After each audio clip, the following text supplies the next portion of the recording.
여러분 안녕하십니까. 모두의 삼성입니다. 자, 오늘도 하루가 이렇게 날이 밝았습니다. 여러분에게 좋은 일만 생기길 진심으로 바라고요. 오늘 하루도 파이팅 하십시오. 그리고 힘내십시오, 여러분. 여러분 이제 주식을 사놓고 우리가 이제 많이 힘들어하는 경우들이 있어요. 그 이유들 중에 이제 대부분의 첫 번째가 뭐냐면 내가 이 주식을 왜 샀는지를 잘 몰라요. 그러니까 내가 이 주식을 사는 이유가 여러 가지 있을 거지 않습니까? 성장성이 좋다. 아니면 뭐 진입장벽이 높은 회사다. 아니면 뭐 시장이 커지는 회사다. 지금은 뭐 주가가 잘 안 가고 있지만 미래를 내다볼 땐 주가가 훨씬 더 퀀텀 점프할 수 있다. 뭐 여러 가지 이유가 있거든요. 여러분, 그래서 주식을 살 때 최선을 다했다면 주식을 팔 이유도 없습니다. 그리고 주식을 살 때 최선을 다했다면 가격이 조금 떨어진다고 해서 흔들릴 이유도 없습니다. 여러분들은 제가 예전에 그렇게 했던 실수 하시지 마시고 더 잘해내실 수 있다고 응원의 말을 지금 드린 겁니다, 여러분. 자, 여러분, 좋은 소식입니다. 2024년 선진국 지수에 편입을 하게 되면 코스피가 4,500까지 간다고 이제 골드만삭스가 보고서에서 내놨어요. 빠르면 2024년에 한국 증시가 MSCI 선진국 지수에 편입될 것이라고 이제 골드만삭스가 내다봤고요.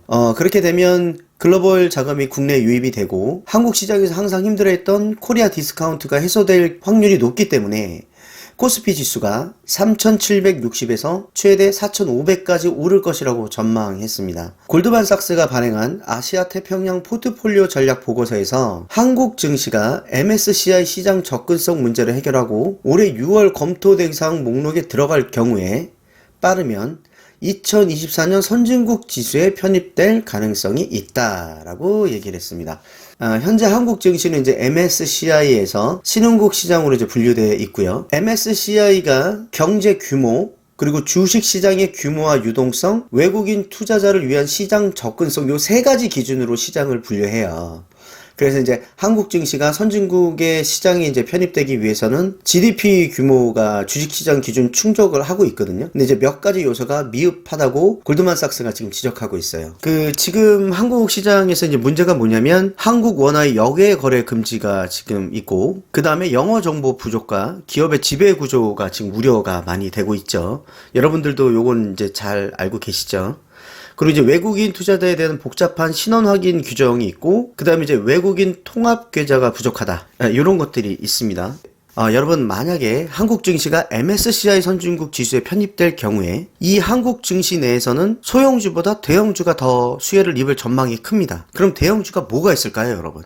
여러분, 삼성전자죠. 그리고 뭐 SK 하이닉스, 그 다음에 뭐 LG 에너지 솔루션, 그리고 몇 개 기업들이 있겠죠. 그 중에 대형주 중에 초대형주인 삼성전자가 저는 제일 크게 수혜를 입을 거라고 봅니다. 지금 한국 증시가 MSCI에서 신흥국 시장으로 분류되어 있죠. 근데 이제 MSCI 선진국에 편입되면 외국인 자금이 추가로 유입이 됩니다. 그러면 여러분들 같으면 어디에다 제일 많이 유입을 하겠습니까? 삼성전자죠, 여러분.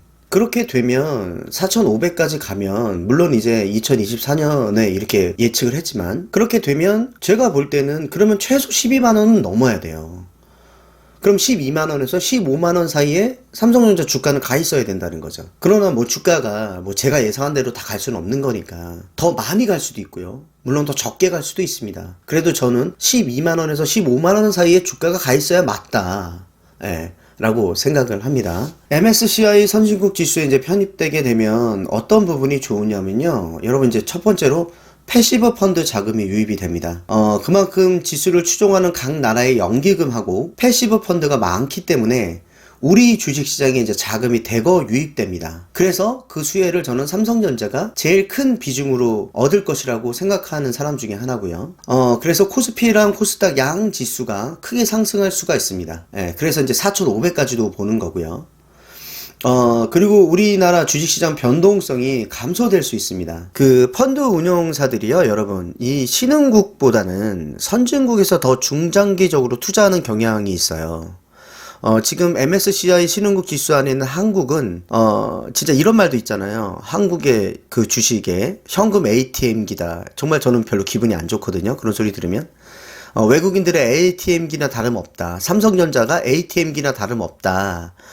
이런 소리를 많이 듣는데 그런 우려가 줄어들 수 있습니다.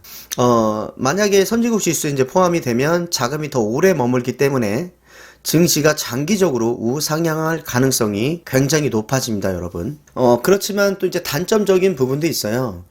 현재 외환시장은 주식시장과 동일하게 이제 오전 9시부터 오후 3시 반까지 열리거든요. 근데 이걸 이제 영국 런던 외환시장 마감 시간에 맞춰서 새벽 1시까지 연장하는 이제 방안을 검토하고 있는 거예요. 그리고 이제 한국에서 인가된 금융기관을 통해서 거래할 수 있었던 것을 역외 거래가 가능하도록 하는 방안도 고려 중이기 때문에 사실 MSCI에서 원하는 건 24시간 전면 개방이긴 합니다. 이렇게 하면 원달러 환율이 변동성이 매우 커지고 변동성이 매우 커지면 정부가 환율을 제어하는데 조금 어려울 수 있어요. 네, 요것이 이제 단점인 거고요. 그렇게 되면 이제 환율의 변동이 커지게 되면 우리나라는 수출로 거의 먹고 살지 않습니까? 근데 이제 그 수출 리스크가 굉장히 높아질 수 있다. 네, 그런 단점이 있습니다. 모든 건 다 장단점이 있습니다, 여러분.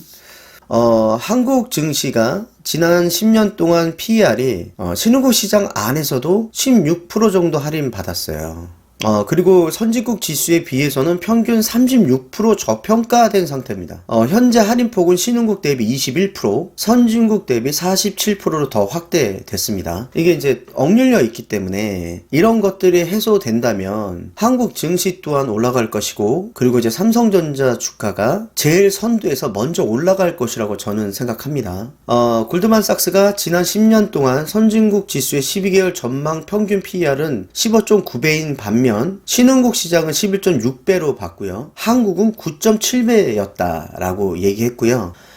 정말 한국 시장이 너무 진짜 억울할 정도로 너무 저평가 받습니다. 삼성전자 진짜 너무 억눌려 있다고 생각해서 갑자기 좀 마음이 그러네요. 그리고 이제 한국이 선진국 지수에 들어가면 이 할인율은 개선될 것이라고 보고 있습니다. 외국인 자금이 유입되고 할인율이 30%로 축소된다고 가정하면 코스피는 3,670이 될 수 있다고 하고요. 향후 2년간 실적이 10%씩 성장한다면 지수는 4,500에 달할 것이라고 분석했습니다. 삼성전자가 우리 국내 시장이 MSCI 지수에 간다는 얘기는 사실 오래전부터 있었던 얘기예요. 근데 그것이 이제 간다 만다 질질 끌었던 것이 있고, 저는 이 기사를 보면서 MSCI 선진국 지수로 들어가는 게 점점 이제 가시권에 들어왔다. 꼭 이 기사대로 되는 건 아니지만 가시권에 들어왔다고 생각하고요. 삼성전자에게 긍정적 뉴스라고 생각합니다.